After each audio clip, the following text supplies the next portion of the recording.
नमस्कार, कंज्यूमर अड्डा में आपका स्वागत है। मैं हूं मनोज श्रीवास्तव और आज हम बात करेंगे आईफोन 14 की और दूसरे गैजेट्स की जो एप्पल ने लॉन्च की अपने सालाना इवेंट में। 2 साल के बाद एप्पल ने हाइब्रिड मोड में ये इवेंट किया, यानी सामने से भी और ऑनलाइन भी। तो लोगों ने फर्स्ट राउंड जाके महसूस किया कि गैजेट्स कैसे हाथ में लेके दुनिया भर के संवाददाताओं ने देखा कि एप्पल ने आखिर दिया क्या है। तो आज हम इसी पर चर्चा करेंगे, लेकिन उससे पहले आपको बता दें कि 4 मॉडल्स आईफोन के आए हैं। आईफोन 14, 14 प्लस, 14 प्रो और 14 प्रो मैक्स। 80,000 से लेकर और 1,40,000 के बीच इसकी कीमत रखी गई है। भारतीय रुपए के हिसाब से हम आपको बता रहे हैं। वैसे वो लोग प्राइसेस डॉलर्स में रिवील करते हैं सबसे पहले।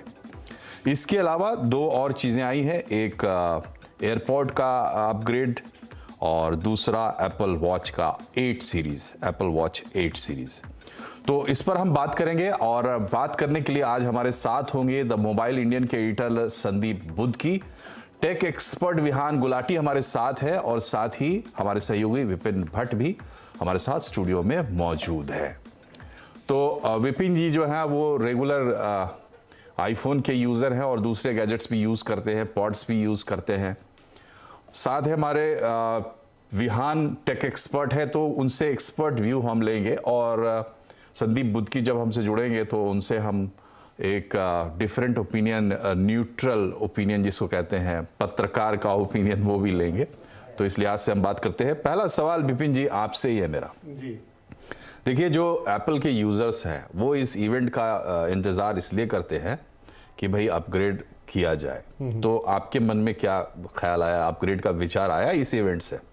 देखिए, हाँ, इवेंट का इंतज़ार तो रहता है और एप्पल, 2 जवाब होंगे इस सवाल के कि एप्पल तो एप्पल है, यानी वो जो भी लेकर आता है वो उसमें कुछ ना कुछ खासियत होती है और थोड़ा और प्रीमियम और बेहतर हो जाता है। लेकिन अगर आप कहें कि एप्पल की स्थिति भी, क्योंकि हर साल उन्हें एक इवेंट करना होता है, तो कुछ ऐसी है जैसे आप कहते हैं ना, जितना मीठा डालें, जितनी शक्कर डालें उतना मीठा हो जाए। तो ये लगभग वैसा ही है। तो इस साल का जो आईफोन 14 आया है, अब वो हर साल ही कहते हैं कि जब वो इवेंट में, तो टिम कुक साहब कहते हैं कि ये अब तक का सबसे पावरफुल, सबसे शानदार आईफोन। डेफिनेटली अगले साल जो आएगा वो उससे पावरफुल होगा। तो वैसा ही कुछ है। अगर देखें तो 14 में 13 से ज़्यादा कुछ अलग नहीं है। अगर आउटर डिज़ाइन की बात करें, क्योंकि एंथुसियास्ट जो रहते हैं उनको ये भी होता है कि डिज़ाइन में क्या चेंज आ रहा है, तो कोई खास चेंज नहीं है, बिल्कुल वैसा ही है, वही डिज़ाइन है, वही बॉक्स डिज़ाइन है।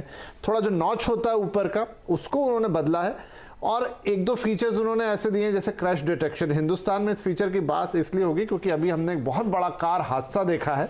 ये फ़ोन में उन्होंने वो टेक्नोलॉजी डाली है कि अगर दुर्भाग्यवश कोई ऐसा हादसा हो जाए तो फ़ोन ऑटोमेटिक उस हादसे को डिटेक्ट करेगा और एक इमरजेंसी कॉल लगा देगा। भारत में सुविधा कब और कैसे काम करेगी देखना होगा, शायद तुरंत तो नहीं आएगी। और एक सैटेलाइट कनेक्टिविटी दी है, ये सुविधा भी बाद में आएगी। कैमरा वही है, थोड़ा बेहतर हो जाता है, उनकी A16 बायोनिक चिप लग जाती है, पहले से ज़्यादा पावरफुल। तो थोड़ा हर डिपार्टमेंट में इंक्रीज, पर आप कहें कि कुछ एकदम से नया, वो मुझे नहीं लगा। बट फिर वही, एप्पल तो एप्पल है, तो लोगों को जो दीवाने हैं वो खरीदते हैं और खरीदेंगे भी। बिल्कुल, एप्पल ने एक लीगेसी क्रिएट कर दी है गैजेट्स के मार्केट में और देखा जाए तो बहुत बड़ा योगदान एप्पल का इस तरीके से भी है कि जो भी गैजेट्स आप यूज़ कर रहे हैं वो कहीं ना कहीं से जाके वो एप्पल से इंस्पायर हो रहे हैं, या एप्पल के इनोवेशन है, या एप्पल के ही इन्वेंशंस है। विहान, आपसे हमारा सवाल ये है, देखिए विपिन जी ने तो बताया कि यूज़र क्या देखता, बाहर से क्या नोटिस करते, तो इन्होंने चर्चा की कि क्रैश